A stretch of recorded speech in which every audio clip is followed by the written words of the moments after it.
তানভীর চোখ ছোট করে গম্ভীর কথায় জানতে চাইল, আমি পস্তাবো কেন? মেঘ এপাশ ওপাশ মাথা দুলিয়ে আস্তে করে বলল, বলবো না। না বললে যেতে দিব না কিন্তু। মেঘ চুল উড়িয়ে সিঁড়ি দিয়ে যেতে মেকিশরে বলল, তুমি যে ভ্যাটো দিবে এটা আমি আগে থেকেই জানতাম, তাই গতকাল রাতেই বড় আব্বু কাকামণি, বড় আম্মু কাকিয়া, এমনকি আবির ভাইয়ের থেকে অনুমতি নিয়ে ফেলেছি। কোথায় বিচার দিতে যাবে? যাও। মেঘ এক প্রকার নাচতে নাচতে রুমে চলে গেছে।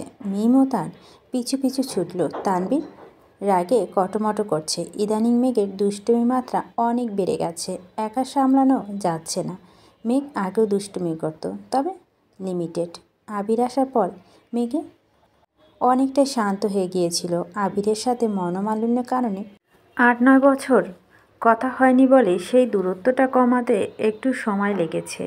অ্যাডমিশন টেস্ট আর আবিরের প্রেমে হাবুডুবু খেতে খেতে দুষ্টুমির চিন্তা মাথায় আসেনি। এখন সেই দুষ্টুমির ভূতটা আবারও মাথাচাড়া দিয়ে উঠেছে।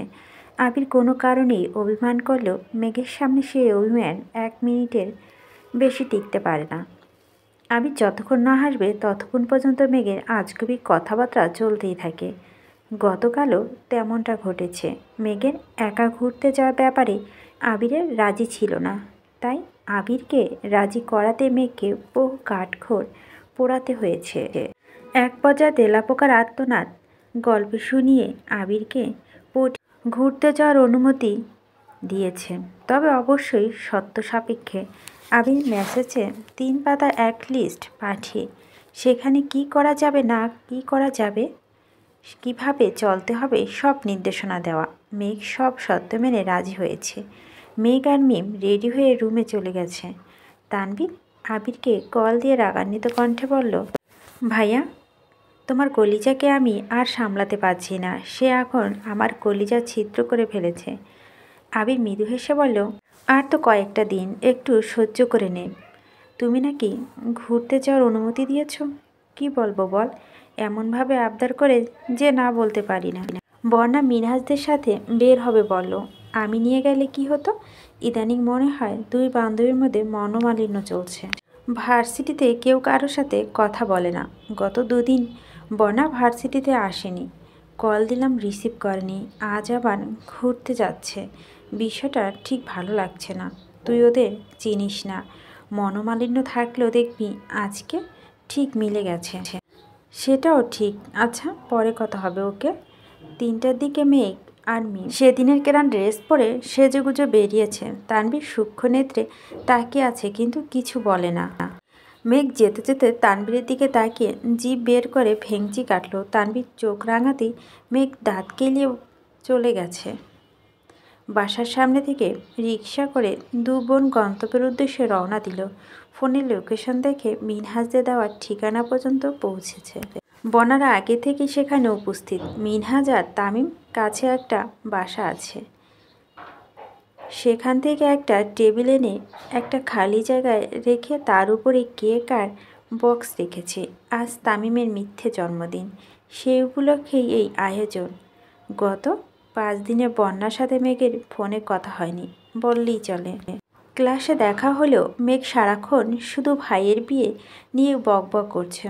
গত 2 দিন বন্যা ক্লাসে আসেনি। বন্যার ব্যাপারে কথা বলার জন্য গত পরশুদিন বন্যা অনুপস্থিতিতে মিনহাজদের সাথে আলোচনা বসছিল। মেঘের প্ল্যান জানিয়ে সবার মতামত দিয়ে সব কিছু রেডি করেছে। এমনকি মিনহাজদের থ্রেটও দিয়েছে যেন আবির বা তানভীর কিছু জানতে না পারে। সেই দিনই মিনহাজদের আনব্লক করে ফেসবুকে অ্যাড করে ওদের দিয়ে একটা গ্রুপ খুলেছে। সেখানে গত 2 দিন মেঘ আর মিম যা যা করছে সব আপডেট দিয়েছে। এমনকি গতকাল বিকেলে মিম, আদি আর মেঘ মিলে তানভীরের জোর করে ফেসিয়াল করিয়েছে, সেই ছবি তুলে গ্রুপে দিয়েছে। বর্ণা সব মেসেজ দেখলে কোনো রিপ্লাই করেনি। তানভীরের ফেসিয়ালের ছবি দেওয়ার পর থেকেও বর্ণা নেটে নেই। মেঘ সন্ধ্যার পর মিষ্টিকে নিয়ে বন্যার নাম্বারে কল দিয়েছে। 2-3 বার কল দেওয়ার পর বন্যা বোন কল রিসিভ করে জানিয়েছে বন্যা 104 ডিগ্রি জ্বর। রাতে মিষ্টি আরও 2 থেকে 3 বার কল দিয়ে খোঁজ নিয়েছে, কিন্তু মেঘ একবারও কল দেওয়া হয়নি। আজ দুপুরে মিনহাস বন্যাকে কল দিয়ে খোঁজ খবর নিয়েছে। বন্যার শরীরে তখন জ্বর ছিল, তবে কম। মিনহাস তামিমের জন্মদিনের কথা জানিয়ে খুব জোরাজুরি করে রাজি করেছে, সাথে এটাও বলেছে যেন মেঘের ধর ড্রেসটা পরে আসে। বন্যা তখন জিজ্ঞেস করছিল, আমি যে অসুস্থ এটা কি মেঘ জানে? মিনহাস স্বাভাবিক কণ্ঠে উত্তর দিয়েছিল, জানলেই বা কি, মেঘ এখন তোর কথা ভাবার সময় আছে নাকি? সে তার ভাবিকে নিয়ে ব্যস্ত। বন্যার কিছু না বলি কল কেটে দিয়েছে। শুধুমাত্র বন্ধুদের কথা ভেবে শরীরের জ্বর নিয়েও বন্যা আসছে। মেঘ দুহাত পিছনে রেখে সোজা টেবিলের কাছে দাঁড়ালো। মিম মেঘের পাশে দাঁড়িয়ে সবাইকে সালাম দিয়ে বন্যাকে উদ্দেশ্য করে জিজ্ঞেস করে, বন্যাপু তুমি কি অসুস্থ? বন্যা উত্তর দেওয়ার আগে মিমের দিকে তাকিয়ে রাগী স্বরে বলল, তুই কি বন্যার খোঁজ নিতে আসছিস? যার জন্মদিন তাকে উইশ কর। মিম আস্তে করে বলল, সরি। মিম তারপর মিনহাজকে দিকে তাকিয়ে বলল, হ্যাপি বার্থডে তামিম ভাইয়া। মিনহাজ হেসে বলল, আমি তামিম না, মিনহাজ। জানি। এখন আমি কি করব? না মানে আমার দিকে তাকিয়ে উইশ করলো তাই বললাম। ইচ্ছে করে করেছিস মানে? মিম মেকি স্বরে শুধালো, আজ কার জন্মদিন? মিম মনে মনে বিড়বিড় করলো, জন্মদিনের নামগন্ধ নেই, উইশ নিয়ে পড়ে আছে। তামিম কথা কাটিয়ে বলল, আরে বাদ দে, জন্মদিন যারই হোক, কেক সবাই মিলে খাবো। বন্যা চাপা স্বরে বলল, তাড়াতাড়ি কর, বাসায় যেতে হবে। তামিম তপ্ত স্বরে বলল, বাইকে আসার সময় ছুরিটা রাস্তায় পড়ে ভেঙে গেছে।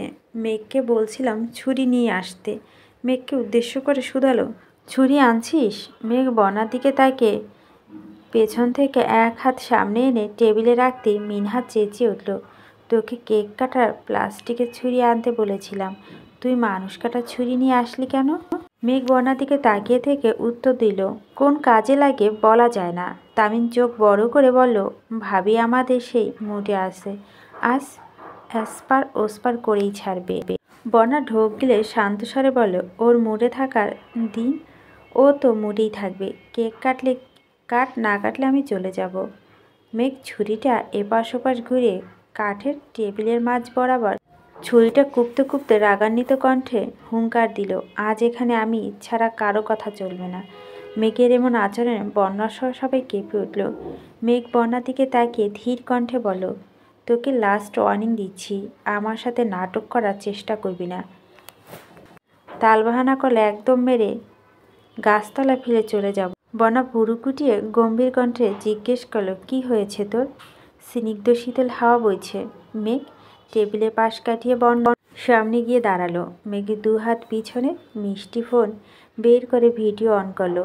বাকিরা উৎসুক দৃষ্টিতে মেঘকে দেখছে। মেঘের বিধ্বস্ত মনোভাব দেখে বন্যা কিছুটা ভীত হয়ে আছে। মেঘ রক্তিম আকাশের পানে তাকে উষ্ণ নিঃশ্বাস ছেড়ে বন্যার অভিমুখে তাকিয়ে বলতে শুরু করলো, আমার হৃদয়ের সবটুকু জুড়ে যাদের অস্তিত্ব আছে তাদের মধ্যে তুই একজন। আমার প্রাণ চঞ্চল তোর অবস্থান রক্তিম অরুণের মতন তোর মাঝে আছি বলে আমি বারংবার ভেঙে চুরে নবরূপে রাঙিয়েছি নিজেকে। তোর প্রতি আমার বিশ্বাস সুবিশাল সমুদ্রের গভীরতা ন্যায় ধীর। তোকে বন্ধু হিসেবে পেয়ে আমার প্রাপ্তি খাতায় পরিপূর্ণ হয়ে গেছে। আমি জানি তুই নিজের থেকে বেশি আমায় ভালোবাসিস, আর আমার থেকে বেশি ভালোবাসিস আমার ভাইকে। তুই বুঝতে পারছিস না তানবীর ভাইয়ের জন্য তোর বুকের বাঁ পাশে বিদ্যমান 300 গ্রামের হৃৎপিণ্ডটা প্রতিনিয়তই কতটা অস্বাভাবিকভাবে স্পন্দিত হচ্ছে। ভাইয়া তমসাচ্ছন্ন ক্ষয়িষ্ণু হৃদয়ে একগুচ্ছ আতশবাতি তুই, বিষাদের ন্যস্ত অভিপ্রায়ে একমাত্র পণেই তুই। ভাইয়ার বেপরা জীবনে নবলন্দে সাজানো উত্তমা উপদেষ্টা হবি তুই। কথা দিচ্ছি ভাইয়ার জীবনে অদ্বিতীয়া হয়ে থাকবি সারা জীবন।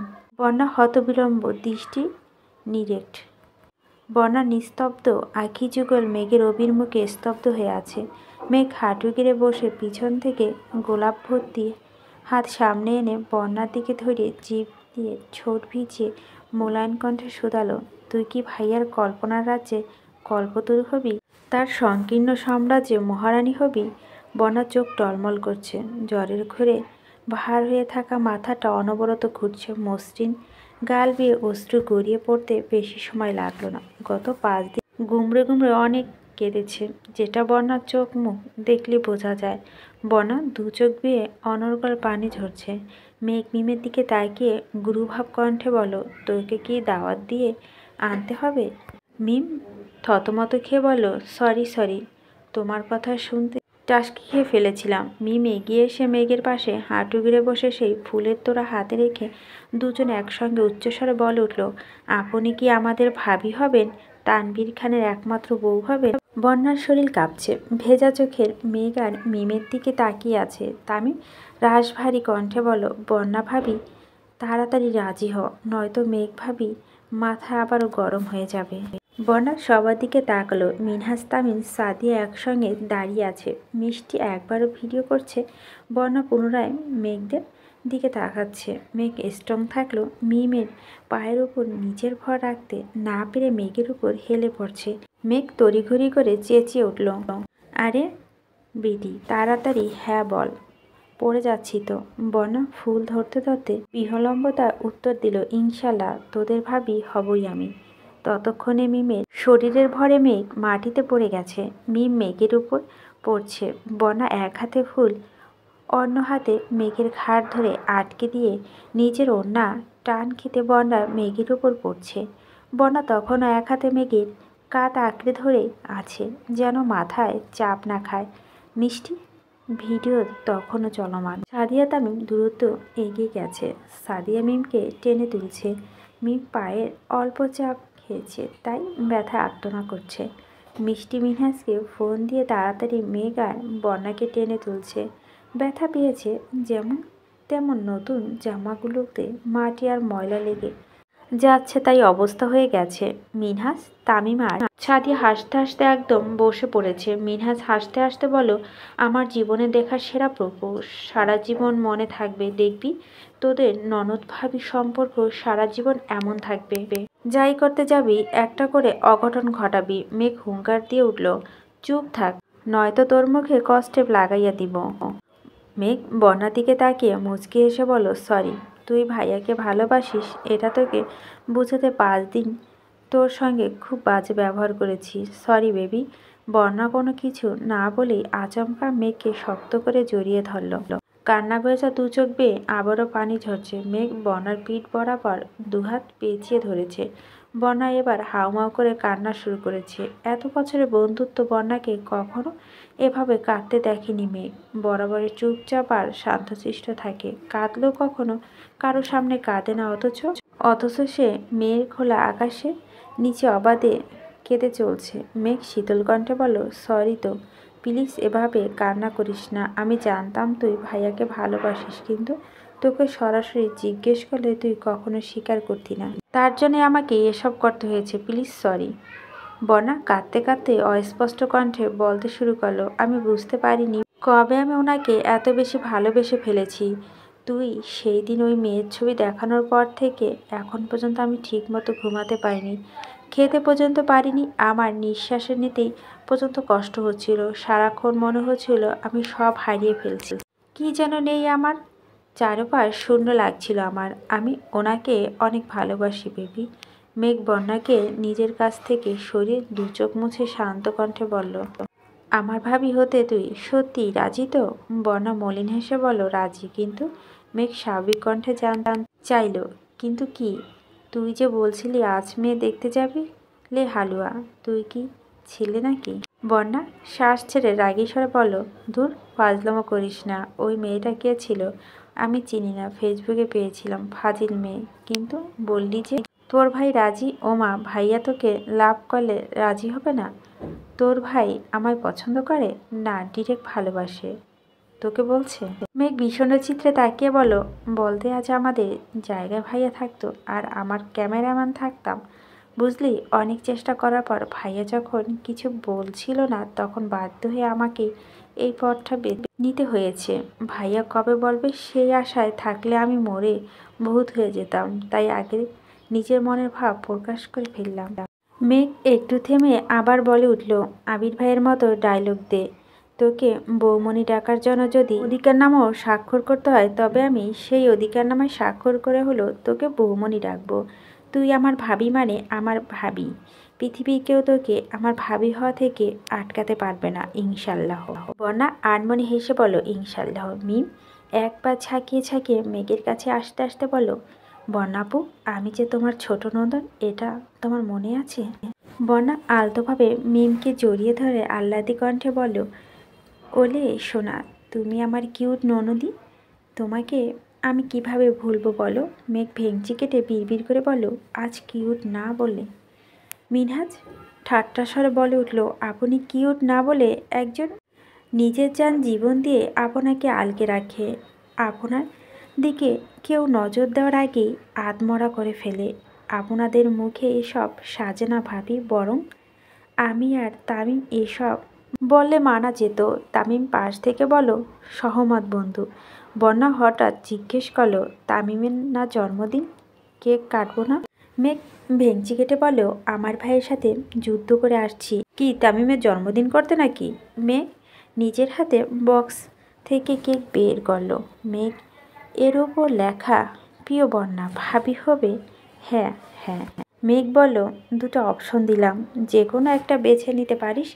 এখানে দুটো অপশন, অবশ্যই একটা আমার অপশন আর একটা মিমের অপশন। কেক কেটে খেয়ে সবাইকে দিয়ে রেস্টুরেন্টের উদ্দেশ্যে রওনা দিল। সন্ধ্যার আগে আগে বাসায় না গেলে নিশ্চয় বকা খাবে। রেস্টুরেন্টে বন্যার মেঘ পাশাপাশি বসে খাচ্ছে আর ফিসফিস করে গল্প করছে। মেঘ সবার উদ্দেশ্যে হুঙ্কার দিল, আমার ভাই কিংবা আমার ওনার কানে যদি আজকের ঘটনা এক অংশ যায়, তাহলে তোদের সাথে চিরদিনের জন্য বন্ধুত্ব ভেঙে দিব। আর বন্যা, তোকে সাবধান করছি, তুই আমাদের ভাবি, কিন্তু তানভীর ভাই এর প্রেমিকা না। ভাইয়া প্রপোজ না করা পর্যন্ত তুই যদি কোনো প্রকার আলগা পিরিতি দেখাস, তাহলে তোকে দেখে নেব। ঠিক আছে, তাড়াতাড়ি কর, জ্বর বাড়তেছে, শরীর খারাপ লাগছে, বাসায় চলে যাব। রিক্সা নিয়ে এত দূর গেলে আরও বেশি কষ্ট হবে। দাঁড়া, ভাইয়াকে কল দিচ্ছি। এই না না, প্লিজ ওনাকে কল দিস না, চুপ করে বসে থাক। আমার বেস্ট ফ্রেন্ডের বউ বানাবো, যোগ্যতা না থাকলে বিয়ে কিভাবে দিব?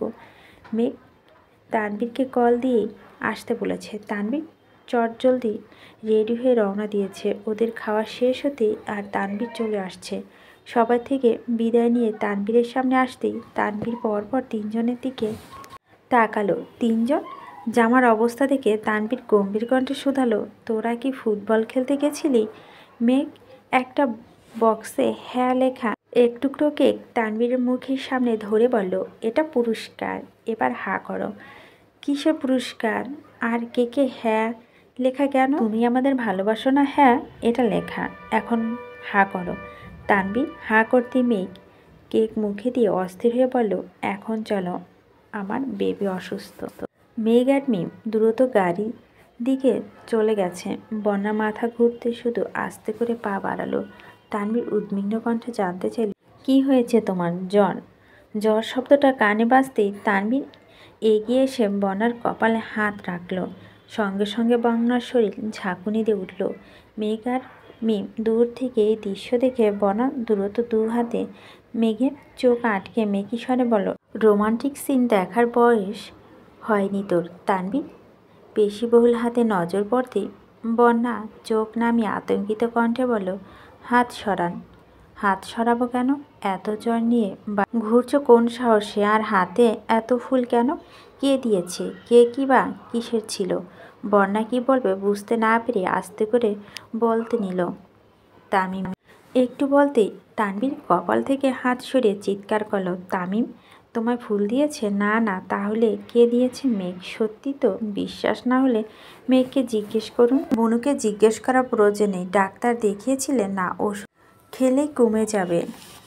তানভীর অগ্নিদৃষ্টিতে তাকিয়ে শক্ত কণ্ঠে বলল, এই মেয়ে, তুমি এত কেয়ারলেস কেন? সেই দিন যে বললাম প্রেশার কম, খাওয়া দাওয়া করতে ঠিক মতো, কথা মানলে না কেন? উল্টো জ্বর বাঁধিয়েছ। বন্যা কিছু না বলে মাথা নিচু করে চলে যাচ্ছে। তানভীর পিছনে পিছনে গজগজ করতে করতে যাচ্ছে। কল দিলে কল রিসিভ করে না, কিছু জিজ্ঞেস করলে উত্তর প্রয়োজন মনে করে না, নিজের যত্ন পর্যন্ত নেয় না। এর থেকে রূপোর শতগুণে ভালো। বন্যার সামনে যেতে যেতে তানবীরের কথা শুনে মুচকি হাসলো। বন্যাকে ডাক্তার দেখিয়েছে, ওষুধ আর কিছু ফল কিনে বাসা পর্যন্ত পৌঁছে দিয়ে তারপর ওরা বাসায় আসছে। সারাদিনে ক্লান্তিতে মেঘ মাগরিবের নামাজ পড়েই ঘুমিয়ে পড়েছে। ফোন টেবিলের উপরে সাইলেন্ট অবস্থায় পড়ে আছে। আবির সন্ধ্যার পর সবার সাথে কথা বলার সময় মেঘের সাথে কথা বলতে চেয়েছিল, কিন্তু মেঘ আশেপাশে নেই শুনে তেমন জোরও করেনি। কিন্তু মেঘের সঙ্গে কথা বলার জন্য মনটা ছটফট করছে। মেঘকে বাসায় পৌঁছে দিয়ে তানবীর একটা কাজের শহরে বাইরে গেছে, আগামীকাল ফিরবে। মেঘের সাথে কথা বলার জন্য 2-3 বার আম্মু মামনি নাম্বারে কল দিয়েছে, কিন্তু মেঘের কথা বলতে পারছে না। কাকিয়া ফোন প্রায় সময় মিমের কাছে থাকে, সে ভেবে কাকিয়াও কল দিয়েছে, কিন্তু আজ ফোন কাকিয়ার কাছে। আবির এক পর্যায়ে বাধ্য হয়ে ফুফিকে কল দিল। ফুফি এশার নামাজ পড়ে তখন জান্নাত ফোন রিসিভ করে সালাম দিল। জান্নাতের কণ্ঠ বুঝতে পেরে আবির সালামের উত্তর দিয়ে স্বাভাবিক কণ্ঠে জিজ্ঞেস করল, কেমন আছেন? আলহামদুলিল্লাহ ভালো। তবে রেগে আছি কেন আপু? ভাইয়া আজ আমি তোমার ভাবি হিসেবে কথা বলবো। জি ভাবি বলুন। জান্নাত মনমরা হয়ে বলল, আমাদের বিবাহবার্ষিকীতে মেয়েকে আসতে দিলে না কেন? আম্মুকে দিয়ে তোমাকে কতগুলো কল দিলাম, আমি নিজেও দিলাম, তানবীর ভাইকে পর্যন্ত কতগুলো কল দিয়েছি, এটা কি তুমি ঠিক করলে? আমি মুচকি হেসে বলল, আমি চিন্তা করছি আমার বউকে এখন থেকে একা কারো বাসায় যেতে দিব না। একা একা ঘুরলে আমার কথা ভুলে যাবে। এই যে আজ বন্ধুদের সাথে ঘুরতে বেরিয়ে সারাদিন আমার খোঁজও নেয়নি। একদম ঠিক করেছে। এত বউ পাগল যেহেতু বউকে নিয়ে চলে যাইতা, আমি তো নিয়ে আসতামই, কিন্তু আপনার মামা শ্বশুর মানে আমার আব্বাজান মনে হয় হার্ট অ্যাটাক করতো না? জি না, আমার শ্বশুর অনেক স্ট্রং, আর ওনাকে যদি আজ বলি মেয়েকে পাঠিয়ে দিন উনি এক কথায় রাজি হয়ে যাবে। জান্নাত উত্তেজিত কণ্ঠে বলল, সত্যি? মেজো মামা জানে তুমি বলে ফেলছো? আমি বলিনি, কিন্তু উনি রাজি। এটা আবার কেমন কথা? এটা কেমনই কথা? সেসব বাদ দেন, এখন আমার বাসায় ফোন দিয়ে আমার বউটাকে ঘুম থেকে উঠিয়ে আমাকে কল দিতে বলুন। বউকে খুব মিস করছি। আমাকে এসব বলতে তোমার লজ্জা লাগছে না? আপনি বললেন আজ আপনি আমার ভাবি, তাই দেবর হিসাবে ভাবির কাছে আবদার করা যায় না? রাখছি এখন। আচ্ছা। জান্নাত যথারীতি হালিমা খানকে কল দিয়ে মেঘের সাথে কথা বলার নাম করে মেঘকে ঘুম থেকে তুলে আবিরের কথা বলছে। মেঘ তড়িৎ বেগে উঠে ওয়াশরুম থেকে চোখ মুখ পানি দিয়ে এসে আবিরকে কল দিল। আবির অডিও কল কেটে ডিরেক্ট ভিডিও কল দিল। মেঘ ঘুম ঘুম চোখে তাকিয়ে সালাম দিল। আবির সালামের উত্তর দিয়ে তপ্ত স্বরে বলল, কারো কি আমার জন্য বিন্দুমাত্র চিন্তা হয়? সরি, ঘুমিয়ে পড়েছিলাম। আমিও সরি ঘুম ভাঙানোর জন্য। মেঘ মুচকি হেসে বলল, আপনার এই পরিবর্তনের পিছনে নিশ্চয়ই কোনো রহস্য আছে। কি রহস্য বলুন তো? আবির লাজুক হেসে বলল, আমি বলবো না, আমার শরম করে। মেঘ চক্ষু যুগল প্রশস্ত করে বলল, আপনার শরম আছে? আবির উত্তর না দিয়ে মেঘের দিকে নিষ্পারক দৃষ্টিতে তাকিয়ে আছে। মেঘ বারবার ডাকছে, কিন্তু মেঘের নজর স্থির। মেঘ এবার রাগী স্বরে বলল, এভাবে তাকিয়ে আছেন কেন? আপনি যদি মনে হয় আমি নির্লজ্জ, তাই আজ থেকে আমি নির্লজ্জ মতো আচরণ করব। মেঘ আহম্মকের মতো তাকিয়ে আছে। আবিরের দৃষ্টি মেঘকে বরাবরই নাজেহাল করে। সেই সঙ্গে আবিরের উল্টাপাল্টা কথাতে মেঘ এখন হতবিহ্বল। আবির খানিক চুপ থেকে মোলায়েম কণ্ঠে শুধালো, শুনলাম কোথায় পড়ে গিয়ে জামা কাপড় নষ্ট করে আসছিস? শরীরে ব্যথা পেয়েছিস? না, তেমন ব্যথা পাইনি, কোমরে একটু লাগছে। কি করতে গেছিলি? একটা গুরুত্বপূর্ণ কাজ করতে গেছিলাম। কাউকে বলা যাবে না? আমাকে বলা যাবে না? আপনাকে অবশ্য বলবো, কিন্তু এখন না প্লিজ। আপনি দেশে ফিরলে আপনাকে সারপ্রাইজ দিব। এখন কিন্তু আমার ভয় হচ্ছে। আবিরের মুখে অপ্রত্যাশিত কথা শুনে মেঘ বাগাড়ম্বপূর্ণ হয়ে গেছে। গলা খাকিয়ে দিয়ে আস্তে করে বলল, ও নো, আপনি আমায় ভয় পান কতটা? আবির ভুরু কুঁচকে চাপা স্বরে বলল, আপনাকে না, আপনার কর্মকাণ্ডকে ভয় পাই। আবিরের আদুরে ভঙ্গি কথোপকথন শুনে মেঘ লজ্জা নুয়ে পড়ছে। মুখ দিয়ে আর কোনো কথা বের হচ্ছে না। মেঘের দুগাল লাল হয়ে গেছে, নাকের ডগায় ঘাম জমে চিকচিক করছে। অডিও কলে আর মেসেজ মেঘের কথা রাজত্ব চলল। ভিডিও কলে আবিরের সাথে কথা বলতে মেঘের হিমশিম খেতে হয়। গত 1.5 বছর আবির যতটা ভদ্র থাকার চেষ্টা করেছে, এই 2-3 মাসে ভদ্রতার সেই মুখোশ সরে গেছে। সব বিধিনিষেধ তুলে মেঘকে আপন করার এক বিচিত্র প্রচেষ্টা চলছে। আবিরের অব্যক্ত দৃষ্টি সর্বক্ষণ কিছু ব্যক্ত করতে চায়। অবাঞ্ছিত দৃষ্টিতে মেঘ বারংবার ঘায়েল হয়। আবিরের সাথে যতবার কথা হয় কল কাটার আগে মেঘের শেষ কথা থাকে, আই মিস ইউ। আবিরকে কিছু বলার সুযোগ না দিয়ে কল কেটে প্রতিবার। মেঘের এমন কর্মকাণ্ড নিঃশব্দে হাসা ছাড়া আবিরের আর কিছু করার থাকে না। রাত 11টার দিকে তানবীর বন্যার নাম্বারে কল দিল। আজ প্রথম কলটা রিসিভ হলো। বন্যা মৃদুস্বরে বলল, আসসালামু আলাইকুম। ওয়ালাইকুম আসসালাম। জ্বর কমেছে? কিছুটা। ওষুধ খেয়েছ? জি। আপনি খেয়েছেন? না। বন্যা উদ্বিগ্ন কণ্ঠে বলে উঠল, এত রাত হয়ে গেছে, এখনও খাননি কেন? একটা শহরের বাইরে আসছিলাম, অনেক রাত হয়ে গেছে। তেমন দোকানপাট খোলা নেই, দু একটা খোলা আছে, কিন্তু খাবারের মান তেমন ভালো না, তাই খেতে ইচ্ছে করছে না। সারা রাত না খেয়ে থাকবেন? তুমি হঠাৎ আমার খাবার নিয়ে এত চিন্তা করছো কেন? ঘটনা কি? আমার সামান্য জ্বর দেখে আপনি সন্ধ্যায় যেভাবে ডাক্তার উতলা হয়ে গিয়েছিলেন, তখনই কি আমি কিছু বলেছি? এটাকে সামান্য জ্বর বলো না বন্যা। 103 থেকে 104 ফা জ্বর কখনোই স্বাভাবিক না। তার থেকে বড় কথা, এত জ্বর নিয়ে তুমি ঘুরতে বের হলে কোন বিবেকে? এই তোমার ম্যাচুরিটি? আমি কখন বললাম আমি ম্যাচুর? তাছাড়া আজ না বের হলে হয়তো জীবনের সেরা মুহূর্তটা মিস করতাম। মানে কিসের সেরা মুহূর্ত? তেমন কিছু না, তবে অনেক কিছু। বনুর মতো তুমিও শুরু করো না প্লিজ। এমনিতেই খাইনি, মাথা ঘুরছে। তোমার কথা শুনে মনে হচ্ছে এখনই বেহুশ হয়ে যাব। কি হয়েছে বলো প্লিজ। বন্যা ফিসফিস করে বলল, আপু আসছে, বাই। বন্যা কল কেটে দিয়েছে। তানবীর থ মেরে বসে আছে। একটু পর আবিরকে মেসেজ দিল। খানিক বাদে আবিরের কল আসছে। রিসিভ করতেই আবির বলল, তোকে আমি একটা কাজ দিয়েছিলাম, তা না করে এত রাতে কার সাথে কথা বলছিস? তানবীর স্বাভাবিক কণ্ঠে জানালো, বন্যার সাথে কথা বলছিলাম। আর তোমার কাজ শেষ করে কথা বলছি। আমি তো তোমার মতো না যে সব কাজ ফেলে বউয়ের সঙ্গে প্রেম করতে লেগে যাব। ধুর, বেশি কিছু বলতে পারি না, কারণ বোনটাও আমারই। আবির ঠাট্টা স্বরে শুধালো, এত রেগে আছিস কেন? কি হয়েছে ভাই? রেগে থাকবো না, একটা গুরুত্বপূর্ণ বিষয় নিয়ে আলোচনায় বসছি। সব কিছু ফাইনাল। তোমার সিদ্ধান্ত নেওয়ার জন্য জাস্ট কল দিয়েছি। 2 মিনিটের আলাপ, সেখানে তুমি আমার কল তো রিসিভই করলে না, উল্টো আমায় ব্লক করে দিলা। এখন আবার আমায় বলতে আসছো আমি কাজ ফেলে কার সঙ্গে কথা বলি? বাহ ভাই। আবির স্বভাবসুলভ ভঙ্গিতে গম্ভীর কণ্ঠে বলল, প্রেমের সময় যারা বাগড়া দেয় তারা মানুষরূপী আগাছা, বুঝলি? আমি আগাছা হলে তুমিও আগাছা। আমার প্রেমের সময় তুমিও বাগড়া দিয়েছ। একদম না। আমি একবারে কল দিয়ে ওয়েটিং পেয়ে সঙ্গে সঙ্গে কল কেটে দিয়েছি, আর একটা কলও দেইনি। তুই কথা শেষ করে মেসেজ দিছিস, তারপর আমি কল দিয়েছি। আর তুই? আমি বারবার কল কেটে দিচ্ছিলাম, তারপরও তুই কল দিয়েই যাচ্ছিলি। হয়েছে হয়েছে, আমি মানছি আমি আগাছা। শুধু তুমি না, সবার জীবনেই আগাছা আমি। বেকুবের মতো এক মেয়ের প্রেমে প্রস্তাবে রাজি হয়ে বাসার সবার চোখে আগাছা হয়েছি। ওই মেয়ের জন্য নিজের পড়াশোনা ধ্বংস করেছি। রাজনীতির নামে মুখোশধারী মানুষের সাথে প্রতিনিয়ত বাগদিরণ্ডায় জড়াচ্ছি। এখন একজনকে মন থেকে ভালোবাসি, কিন্তু তার জীবনেও আমি ভিলেনের পদে আছি। আহারে, আগাছাময় জীবন আমার। আবির মোলায়েম কণ্ঠে বেশ কিছুক্ষণ বোঝানোর চেষ্টা করল। তানবীরের সভাপতি নির্বাচনে 1 বছর কেটে গেছে। 3 বছরের কমিটি এই 1 বছরে তছনছ হয়ে গেছে। কমিটির সদস্য ঐক্যবদ্ধ জোট ভেঙে আরও 3-4 মাস আগে সহসভাপতি, যুগ্ম সম্পাদক আর সাংগঠনিক সম্পাদকে একের পর এক দ্বন্দ্বে প্রতিনিয়ত হিমশিম খাচ্ছে তানবীর। স্থানীয় নেতাসহ এমপি মন্ত্রীরা সমস্যা সমাধান করতে পারছে না। মিটিং এ সব মেনে নিলেও সুযোগে একজন আরেকজনকে মাথা ফাটাতে ব্যস্ত। তানবীরের সঙ্গে কারো পার্সোনাল শত্রুতা নেই ঠিক, কিন্তু চোখের সামনে বিরোধী দলের কর্মকাণ্ড সহ্য করতে পারছে না।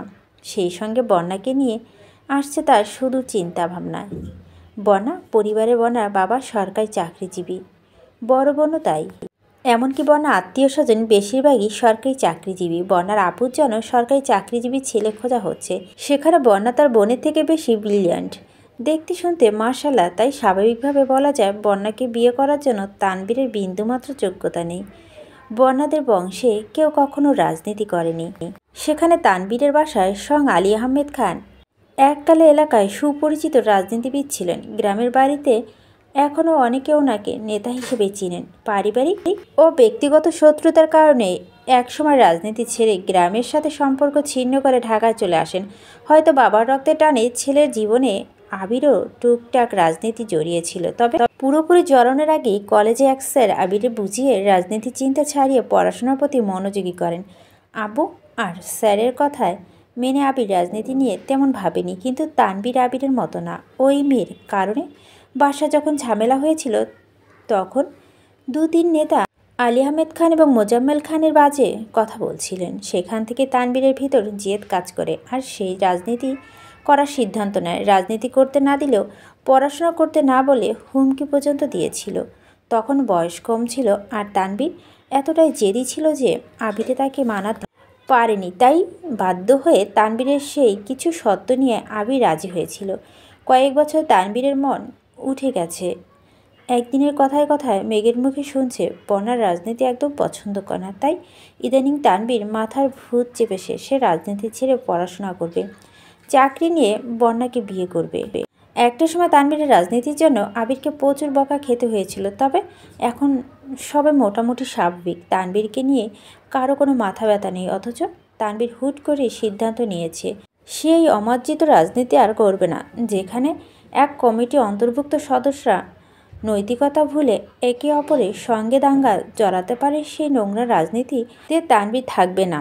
এমপি তানবীরের সঙ্গে কথা বলে বোঝানোর চেষ্টা করছেন, কিন্তু সে তার জেদ থেকে এক চুলও নড়বে না। আবিরকে কল দেয় আবির নিরেট কণ্ঠে বলল, আমার ভাই যা বলবে তাই হবে। আমি আমার ভাইকে খুব ভালোবাসি। ও যখন যা চেয়েছে আমি তাই দিয়েছি। ও রাজনীতি করতে চেয়েছে, আমি তাতেও সাপোর্ট দিয়েছি। আর এখন সে যে সিদ্ধান্ত নিয়েছে তাতেও সাপোর্ট করব, কারণ আমি আমার ভাইয়ের কারো প্রতিহিংসার আগুন জ্বলতে দেখতে পারবো না।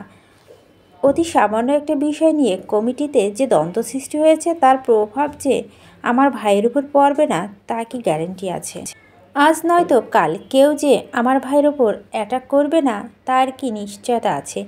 এমপি আবিরকে বোঝাতেও ব্যর্থ হয়েছে। ওনাদের ইচ্ছে ছিল তানবীরকে সভাপতি পদে রেখে বাকি কিছু সদস্য যুক্ত করে জেলাভিত্তিক নতুন করে কমিটি গঠন করে ফেলা, কিন্তু তানবীর রাজি না থাকায় নতুন করে আবারও সব কিছু করতে হবে সেসব ভেবেই সবাই কিছুটা চিন্তিত। আগামী সপ্তাহে মিটিং ডাকা হয়েছে। সেদিকে সব কিছু ঠিকঠাক হলে কমিটি ঠিক থাকবে, না হয় অফিসিয়াল কমিটি বাতিল করা হবে। তানবীরের সেসবের চিন্তা নেই। আর তানবীরকে ব্যস্ত রাখতে আবির ইচ্ছে করে অফিসের কাজ সহ বেশ কিছু কাজের জন্য তানবীরকে চাপে রাখছে।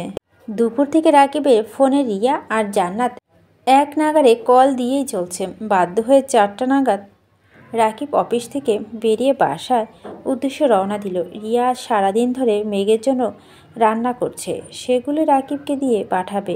রিয়ার সঙ্গে সঙ্গে জান্নাতও বায়না ধরেছে মেঘের জন্য খাবার পাঠাবে। রাকিবে কিছুই জানতো না। অফিস থেকে এসে এত আয়োজন দেখে হতভম্ব হয়ে গেছে। কারণ জিজ্ঞেস করায় রিয়া বলছে মেঘের আব্বু বিয়েতে রাজি। সেই খুশিতে তাদের সামান্য আয়োজন।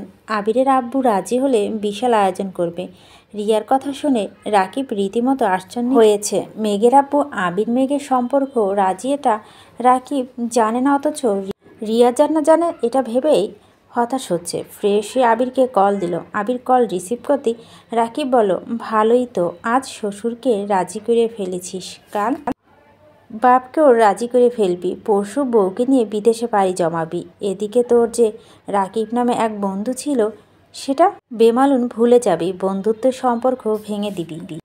আবির দীর্ঘশ্বাস ছেড়ে বলল, 7 বছরের দূরত্ব যে বন্ধুত্ব ভাঙেনি, 5 মাসে সে বন্ধুত্ব কি ভাঙবে? আর শ্বশুর রাজি, এটা তোকে কে বলছে? জান্নাত আর রিয়া বলল, তারা এই খুশিতে সারাদিনব্যাপী রান্না করছে তোর বউকে খাওয়ানোর জন্য। মানে কি এসবের? মানে রাগ, আগে বল তোর শ্বশুর কি আসলেই রাজি? কথা বলছিস তুই কি পাগল হয়েছিস? এখন কথা বললে উপায় আছে? একদিন রিয়্যাক্ট করেই চিন্তায় আছি। রাতে 6 মাসের হুমকি তো দিয়েছে ঠিকই, কিন্তু মানলে বিশ্বাস কবে না সব ভুলে বিয়ের আলোচনা শুরু করে দেন। আর এখন যদি এখান থেকে আমি এই কথা তুলি, দেখা যাবে কাল সকালে মেয়ের বিয়ের জন্য তোড়জোড় শুরু করে দিবে। জান্নাতকে কি বলছিস তাহলে? জান্নাতের সাথে মজা করছিস? সে কাল ভাবির মতো আচরণ করছে, তাই আমিও দেবরের মতো দুষ্টুমি করছি। পুরোটা দুষ্টুমি ছিল, এমনটা নয়, কারণ আমার শ্বশুর এমন আচরণ আমাকে বেশ ভাবাচ্ছে। কেন, কি হয়েছে? আমি রাগ করে বাসা থেকে চলে যাওয়ার পর থেকেই চাচ্চু অনেক শান্ত হয়ে গেছে। মেয়ের বিয়ের জন্য নিজেই উঠে পড়ে লেগেছিল, আবার নিজেই চুপ হয়ে গেছে। এমন কেন করলো আমি জানি না, তবে সন্দেহ করছি এত বছর আব্বুর সাথে আমার রেগুলার কথা হতো, চাচ্চুর সাথে 7 দিনে 1 দিন কিংবা 15 দিনে 1 দিনে 2 মিনিটের জন্য কথা হতো, অথচ এবার আমি এখানে আসার পর থেকে আব্বু থেকে বেশি চাচ্চুর সাথে কথা হচ্ছে। রেগুলার দুবেলা করে উনি নিজেই ফোন দেন।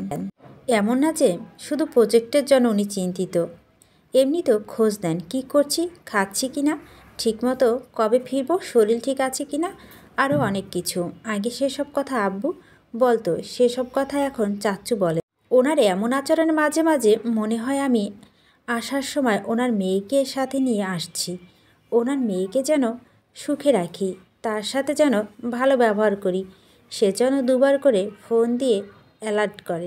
ভালোই তো, উনি রাজি থাকলে তো টেনশনই করতে হবে না। আবির কণ্ঠে দ্বিগুণ ভারী করে বলতে শুরু করলো, ভাই, ওনাকে আমি বিন্দুমাত্র বিশ্বাস করি না। হতেও পারে 6 মাসের হুমকির জন্য এখন কিছুটা শান্ত আছে। শুনেছি আব্বুর সাথে ঝামেলা হয়েছে, তার জন্য হয়তো কিছুদিন চুপচাপ আছে।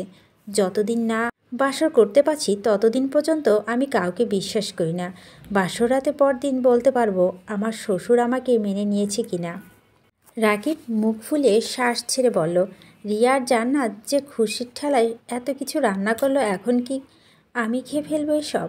সোজা আমাদের বাসায় নিয়ে দিয়ে আস। আমার বউয়ের ভাগ থেকে একটা কিছু কমলে তোর কপালে শনি আছে। রাকিব মুচকি এসে বলল, তুই এখনও আগের মতোই আছিস। মেঘকে নিয়ে সামান্য একটু মজা করলে যেভাবে রিয়াক্ট করিস আমার ভয়ই হয়। যেদিন বাসা মেঘের কথা বলবি সেই দিন ঠিক কি হবে, কি আর হবে। আব্বুরা উল্টাপাল্টা করলে মেঘের হাতটা ধরে সোজা বাসা থেকে বেরিয়ে যাব। মেঘ যেতে না চাইলে কোলে নিয়ে চলে যাব, এটাই তো চাই। মেঘকে নিয়ে সোজা আমাদের বাসায় চলে আসিস।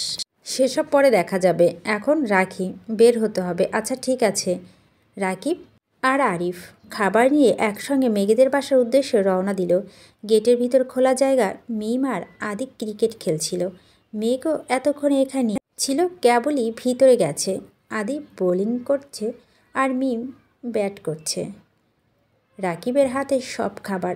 ভিতরে ঢুকে আদিকে খেলতে দেখে তাড়াতাড়ি চলে গেছে পিছনে আরিফ। গেটের ভিতরে পা রাখতেই বল এসে ঠাস করে ঠোঁটের ওপর লাগছে, একটু যেন নাকটা বেঁচে গেছে। আরিফ ব্যথা আর্তনা করে উঠল, মাথা চক্কর দিয়ে উঠছে। এদিকে মিম ব্যাট ফেলে দৌড়। আদি কী করবে বুঝতে না পেরে মেঘকে ডাক ছুটল। আরিফ চোখ অন্ধকার দেখছে, ব্যথা সহ্য করতে না পেরে এখানে বসে পড়েছে। রাকিব ভিতর থেকে আরিফকে 2বার ডেকেছে, কিন্তু মালিয়া খানের সাথে কথা বলায় ব্যস্ত হয়ে যাওয়ায় বেরিয়ে এসে দেখতে পারেনি। আদি মেঘের বলতেই মেঘ দ্রুত ছুটে আসছে। ততক্ষণে আরিফ কিছুটা স্বাভাবিক হয়ে, কিন্তু দাঁতে আর মাড়িতে চাপ খাওয়ার রক্ত বের হয়। মেঘ দৌড়ে এসে আরিফকে তুলে স্ল্যাবের কাছে নিয়ে গেছে, চোখে মুখে পানি দিয়ে আরিফের ভিতরে নিয়ে গেছে। মেঘ ফ্রিজ থেকে বরফ বের করে ঠোঁটের উপরে লাগাচ্ছে। কিছুক্ষণের মধ্যে জায়গাটা ফুলে গেছে। মিম বেশ কিছুক্ষণ পর নিচে আসছে, শীতল চোখে আরিফকে দিকে তাকিয়ে আছে। অনেক সময় ইচ্ছাকৃত ব্যথা দিল মিম আজ ইচ্ছে করে কিছুই করেনি। মিম ভেবেছিল রাকিব ভাইয়া একা এসেছে, তাই রাকিব ভিতরে চলে যাওয়ার আবার খেলতে শুরু করেছিল। মিম আর আদি চুপচাপ মাথা নিচু করে দাঁড়িয়ে আছে। রাকিব আরিফের পাশে ছোবায় বসে আছে। আলী আহমেদ খান বাসায় ফিরে আরিফের অবস্থা দেখে চিন্তিত স্বরে জানতে চাইলেন, কি হয়েছে তোমার? আরিফ সত্যি কথা বলতে গিয়েও থেকে গেল। মিমের শীতল দু চোখ আর অসহায়ের মতো চাউনি দেখে আরিফ আস্তে করে বলল, তেমন কিছু না বড় মামা। আলী আহমেদ খান ভারী কণ্ঠে বলেন, বসো, আমি আসছি। মিম ভয়ে আরও বেশি সিটিয়ে গেছে। বড় আব্বু জোর গলায় জিজ্ঞেস করলেন, আরিফ বলে দিবে। বড় আব্বু জানতে পারল ওদের যে কী হাল করবে সে ভেবেই মিমের হাত পা কাঁপছে। কিছুক্ষণ পর তানবীর আসছে। রাকিব তানবীরের সাথে কথা বলতে তানবীরের রুমে চলে গেছে। মেঘ রান্নাঘরে সর্ব করছে আর মালিয়া খান ওদের জন্য নাস্তা রেডি করছে। মিম সেখান থেকে এক গ্লাস শরবত নিয়ে আরিফ কাছে গেল। মিম চোখ নামিয়ে শীতল কণ্ঠে বলল, সরি, আমি আপনাকে সত্যি দেখিনি। হুট করে এসে ঢুকেছেন আর বলটাও সে সময়ই লেগেছে। আরিফ অগ্নিদৃষ্টিতে তাকিয়ে রাগে ফুঁসতে ফুঁসতে বলল, আমি জানি তুমি ইচ্ছে করে এমন করছো। আমি তোমার কি ক্ষতি করেছি যে তুমি সবসময় আমার সাথে এমন আচরণ করো? মিম ধীর কণ্ঠে বলল, আপনি বিশ্বাস করুন, আমি ইচ্ছে করে এমন করিনি। মিথ্যাবাদী মেয়ে, চুপ করো। বড় মামা আসলে আমি সব বলে দিব। মিমের এবার রাগ উঠে গেছে। হাতে থাকা গ্লাসে সবটা শরবত শেষ করে গ্লাস রাখতে রাখতে রাগান্বিত স্বরে বলো, আপনি আমায় ভয় দেখাচ্ছেন? কি ভাবছেন আমি খুব ভীতু? একদম না, আমি কাউকে ভয় পাই না। আমার কারণে ব্যথা পেয়েছেন, তাই মানবতা খাতিরে সরি বলতে আসছিলাম। এখন বুঝতে পারছি আপনি এই সরির যোগ্য না। মিম রাগে গজগজ করতে করতে নিজের রুমে চলে গেছে। আরিফ আর রাকিব নাস্তা করে সন্ধ্যার আগে আগে বেরিয়েছে। এর মধ্যে রাকিবে ফোন দিয়ে রিয়ার সাথে ভিডিও কলে কথাও বলেছে মেঘ। সন্ধ্যার পর আবিরকে একটা ছেলের ছবি পাঠিয়ে মেঘ মেসেজ দিয়েছে, ছেলেটা কেমন? ভালো। কে?